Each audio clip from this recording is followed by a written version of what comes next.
I was speaking of in Ecclesiastes 3, there's a time for everything. I didn't realize I had lost you, but let me share. I read it so well too, so I hope I can do it again.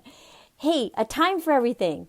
For everything there is a season, a time for every activity under heaven, a time to be born and a time to die, a time to plant and a time to harvest, time to kill, a time to heal, a time to tear down and a time to build up, a time to cry and a time to laugh, a time to grieve and a time to dance, a time to scatter stones and a time to gather stones, a time to scatter stones and a time to gather stones, a time to embrace and a time to turn away, a time to search and a time to quit searching, a time to keep and a time to throw away, a time to tear and a time to mend, a time to be quiet and a time to speak, a time to love and a time to hate, a time for war and a time for peace.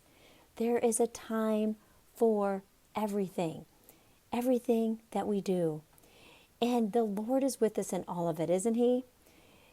Be okay with the seasons that you may have. You may have this season or that season. You may have positives or negatives, good or bads. But the good news is we can find joy in all of them. We might not like them or be happy, but the Lord is with us. And He's with us in all of it. And He is our joy, right? He is our joy seeker.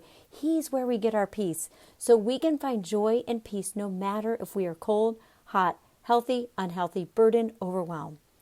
It takes intention and it takes knowing your Creator. But with some work, you can find joy in all of it. We're going to talk about the seasons and not just weather patterns. I also want to talk about seasons emotionally. So we're going to relate the two. And the concept of seasons of emotions reflects the idea that our emotional states can change over time, much like the seasons of the year. Here's the breakdown, or what it might look like. Let's start with spring, the renewal and hope season. Our emotions might be joy, optimism, excitement. Our experiences might be new beginnings, fresh opportunities, and personal growth. It's a time for setting goals and embracing change. Now, that's not true for everyone. I'm starting to set goals now for next year, and I'll make sure I look at those and renew those in January, but I start to get that on. So everybody's in a little different place. But spring's probably my least favorite season out of all the seasons, looking at the weather patterns and where I live. But my aunt, I remember when I was young and I was just becoming a believer, really becoming hot for Jesus. I've been warm, I think, my whole life, and then I decided to become hot. And I remember her saying, "Oh, I love spring because you start to hear the birds and you start to hear things just pop. You see things popping up and coming alive." And I had a renewed optimistic view of spring once she gave me her vision, and I love that. So that was spring, renewal and hope. Looking at summer, it can be considered energy and passion. Enthusiasm, love, and fulfillment is the emotions that we might experience in summer. I know many people who love summer, and they love it hot, hot, hot. And the experiences might be the fruits of your labor, deepening relationships, and experiencing joy in activities. This season is vibrant and full of life, and I do think of that. I think a lot of people take vacations, and they really embrace with family, and it can be, just as we said, energy and passion. Looking at autumn is an opportunity of reflection and gratitude. The emotions we might experience are contentment, nostalgia, and appreciation. I definitely have a lot of appreciation this season in autumn. All the pumpkin stuff, all the fall, the changing of leaves, it's just awesome. So the experiences you might have are reflecting on the year, celebrating achievements, and feeling grateful for the blessings in your life. It's the time for harvest and recognizing growth. I love this. Winter could be considered the season of introspection and rest. And our emotions might be sadness, loneliness, contemplation. Our experiences might be challenges and difficulties may arise, prompting deep reflection. This season can be a time for rest, healing, and preparation for renewal. Some of my longest clients that I've been working with, we started out weekly, and then we went to every other week, and then we went to once a month. And now some of those that I've been working with 4 or 5 years, winter is the time when we make sure we meet. because if their emotions are sadness or loneliness, that can really get heavy in those days. And sometimes just really calling that out or reflecting through it or working through it can be so helpful so that you don't go too deep into despair. So that can be a really great thing. And I love that. I love that they've been able to recognize when they need to have accountability and when they need to show up for themselves and invest in themselves. So navigating the seasons, it's great to have awareness. It's great to have awareness of which season you're in, and it can help you process your emotions better. It's normal for these seasons to change frequently, and our emotions don't necessarily go completely together with what we just talked about, but they can be correlated at times. And what's important is that we embrace change, right? Just as nature changes, so do our emotional landscapes. Embrace each season for what it offers and get support. Seek community and support during tougher seasons, whether through friends, family, or faith-based group. You know, we've been in a season of loss. My family and I, we have had more funerals than we really wanted in the last 2 months, and we actually are anticipating another one. And so that's not easy. But I'll tell you what makes it easier is the support of community and friends and family.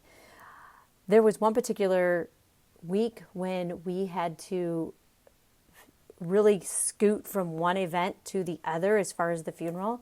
And my mom and sisters, they came through and had a whole week's of meals and snacks. And it was like the perfect thing. It wasn't these gourmet meals or anything that was like all out. So when you want to support someone, don't feel like it has to be. Actually, the best part was this cooler that my sister had made me, and it had like a cheese ball. It had some fruit. Some of the fruit was cut up, but not all of it. And it had some cheese. It just had some perfect snacks for us to grab and go. And it made it so easy. So I've got just a couple more things. I want to give you a scripture for each season, and then I want to talk about something good that we have coming up. I'm going a little longer than I'd planned. It always happens every week. I just get so excited to be with you. And I think, I'm going to keep this short and sweet, and then we go a little bit longer. But listen, spring, behold, I am doing a new thing. That's from Isaiah 43:19. Summer, the joy of the Lord is your strength. Nehemiah 8:10. Autumn, give thanks to the Lord for he is good. That comes from Psalm 136:1. And winter, he heals the brokenhearted. Psalm 147:3. Understanding these emotional seasons can help you navigate life's ups and downs, finding purpose and growth in each phase. If you'd like to dive deeper into any specific season or emotion, let me know. Next week, we are going to discuss more on the topics of emotional seasons, and I cannot wait to share an activity with you of how to hear God's voice when overwhelmed.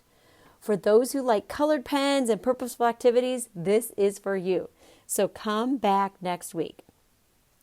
Hey, and we'd love to help you with your seasons. Make the most of every season by joining us. We have our free, healthy habits. Wait, we changed it. It's free habits now. It's our 7 days free habits challenge, and it begins in a couple weeks. Be sure to sign up at u2fp.net. That's www.u as in unicorn, the number 2, FP for full potential.net, u2fp.net, or email me, Lori at u2fp.net, and I can sign you up with a simple email address. Bring a friend because we are going to teach you how to create habits without the healthy part. Yep, we're taking healthy out. I can't wait to share with you why. It's all about you, and we cannot wait for you to join us. The more, the merrier. And if you bring a friend, you get extra points, which can earn you prizes. Just like Chuck E. Cheese. Have you ever been to Chuck E. Cheese? Hasn't your friend ever shared those tickets with you so you can earn a better prize? That's what you're going to do here. Bring those friends so you can get prizes. We are not the best marketers here at U2FP, and so we appreciate when you can help us out. Find that perfect person who could use a little boost with their habits, maybe with their mind shift. Share us with them, and let's make the world a better place. When we invest in ourselves, we do better. When you take time to invest in yourself, you become better for others. I love when I work with you. This is one of the best rewards when I hear you say, I am better for my family. I'm better for my husband. I'm better for my coworkers. Bottom line, we together are better for the kingdom. You know it. You were made to be abundant, so go and do just that.